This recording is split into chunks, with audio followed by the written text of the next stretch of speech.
ரணிலும் மஹிந்தவும் number 1 திருடர்கள் கடும் தொனியில் சாடும் தமிழ் அமைச்சர். அர்ஜுனாவை எதிர்க்கட்சித் தலைவராக்குங்கள் விமல் வீரவன்ச அறிவிப்பு. மன்னர் கூட்டு எதிர்ப்பு அரசாங்கத்திற்கு பலமான செய்தி நாமல் ராஜபக்ஷ கருத்து. பொதுமக்களுக்கு மகிழ்ச்சி தகவலை வழங்கிய என்பிபி அரசாங்கம். கஜா கொலையின் பின்னணி தொடர்பில் மனம்பேறி வெளியிட்ட அதிரடி தகவல். நாடு முழுவதும் மூடப்படும் எரிபொருள் நிலையங்கள் வெளியான கடும் எச்சரிக்கை. என்னை என்ன வேண்டுமானாலும் செய்யுங்கள் முதலமைச்சர் ஸ்டாலினிற்கு விஜய் பகிரங்க சவால்.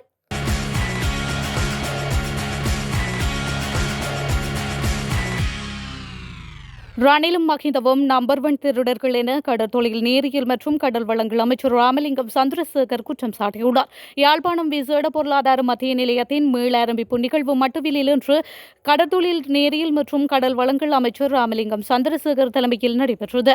இந்த நிகழ்வில் உரையாற்றிய போதே அமைச்சர் இவ்வாறு குறிப்பிட்டுள்ளார். அவர் தொடர்ந்து உரையாற்றுகையில் பொருளாதார ரீதியில் இலங்கை வேகமாக முன்னேறி வருகின்றது என தரவுகள் கூறுகின்றன. அதேபோல லஞ்ச ஊழல் ஒழிக்கப்பட்டு வருகின்றது. இனவாதம் மற்றும் மதவாதம் என்பவற்றுக்கும் முடிவு கட்டப்பட்டு வருகின்றது. இலங்கையில் வாழும் மூவின மக்களும் ஓரணியில் திரள வேண்டும். அவ்வாறு நடந்தால் இலகுவில் முன்னோக்கி சென்று விடலாம். இதனையே எமது ஜனாதிபதி தோழர் எல்லா இடங்களிலும் வலியுறுத்தி வருகின்றார்.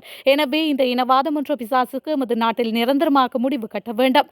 அதற்குரிய நடவடிக்கையை நாம் முன்னெடுக்கும் போது பழைய பிசாசுகள் மீண்டெழுவதை காண முடிகின்றது. பழைய திருடர்கள் ஓரணியில் திரண்டுள்ளனர்.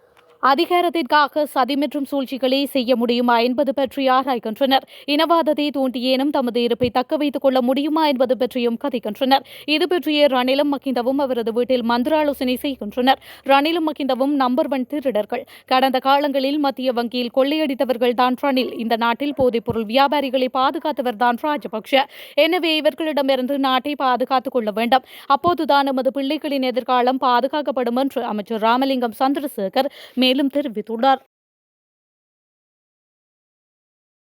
யாழ் மாவட்ட நாடாளுமன்ற உறுப்பினர் அர்ஜுனா ராமநாதனை எதிர்க்கட்சி தலைவராகுமாறு தேசிய மக்கள் சக்தியின் தலைவர் விமல் வீரவன்ச கோரிக்கை விடுத்துள்ளார். தனியார் தொலைக்காட்சி ஒன்றில் நேரிரவு நடாத்திய அரசியல் நிகழ்ச்சியின் போது ஓரின சேர்க்கையாளர்களை இலங்கையின் சுற்றுலாத்துறை மேம்பாட்டுக்கு ஈர்ப்பது தொடர்பில் நிகழ்ச்சி ஒருங்கிணைப்பாளர் கேட்ட கேள்விக்கு பதிலளிக்கும் போதே மேற்கண்டவாறு தெரிவித்துள்ளார்.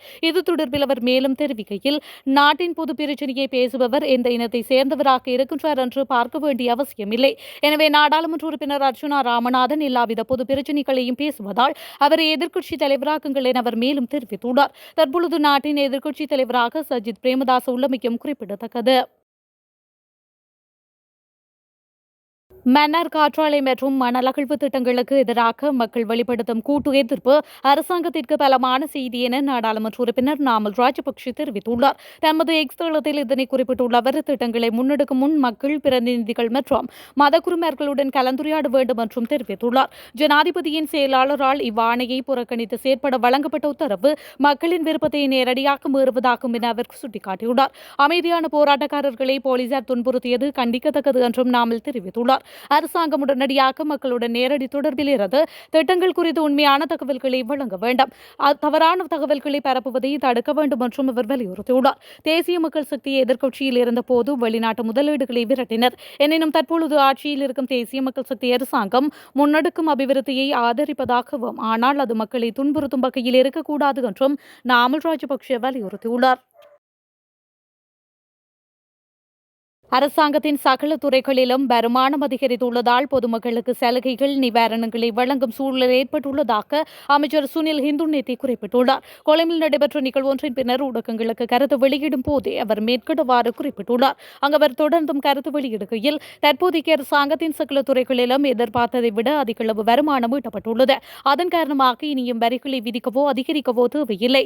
அதற்கு பதிலாக வரிகளை மனிதாபிமான முறையில் மறுசீரமைக்கலாம். அதற்கான காலம் கனிந்துள்ளது. அத்துடன் பொதுமக்களுக்கு சலுகைகளை நிவாரணங்களை வழங்கும் சூழல் ஏற்பட்டுள்ளது என்றும் அவர் மேலும் குறிப்பிட்டுள்ளார். மத்திய வங்கியால் வெளியிடப்படும் திரைசேரி முறைகளை மத்திய வங்கியின் ஆளுநர் நந்தலால் வீரசிங்க குடும்பத்தினர் கொள்வனவு செய்து அதிக லாபம் ஈட்டியுள்ளதாக தேசிய சுதந்திர முன்னணியின் தலைவரும் முன்னாள் நாடாளுமன்ற உறுப்பினருமான விமல் வீரவன்ச தெரிவித்துள்ளார். அந்த கட்சியின் தலைமையகத்தில் நடைபெற்ற ஊடகவியலாளர் மாநாட்டில் கருத்து தெரிவிக்கும் போதே அவர் இதனை குறிப்பிட்டுள்ளார். தொடர்ந்து அவர் தெரிவிக்கையில், அரசாங்கத்தின் செலவினங்களுக்காக மத்திய வங்கியால் திரைசேரி முறைகள் விற்பனை செய்யப்படுகின்றன.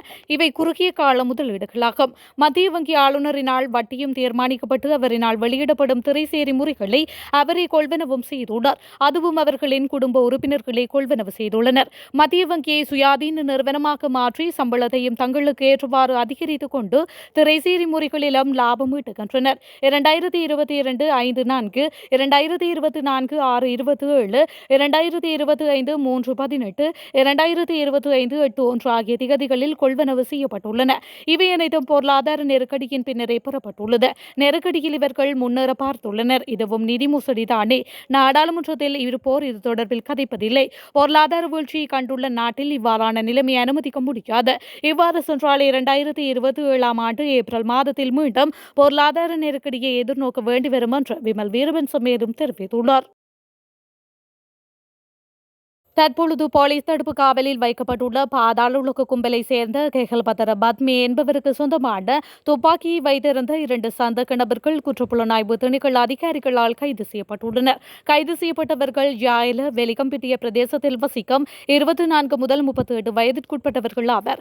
இந்தோனேஷியாவில் குற்றப்புலனாய்வு திணைக்கள அதிகாரிகள் மற்றும் இந்தோனேசியா போலீசாரால் 7 நாட்களாக மேற்கொள்ளப்பட்ட விசேட சுற்றிவளைப்பு நடவடிக்கையின் போது கெஹல்பத்தர பத்மே, கொமாண்டோ சலீந்த மற்றும் பானந்துரை நிலங்க உள்ளிட்ட 6 பேர் அடங்கிய பாதாள உலக கும்பல் கடந்த ஆகஸ்ட் மாதம் 27ஆம் தேதி கைது செய்யப்பட்டது.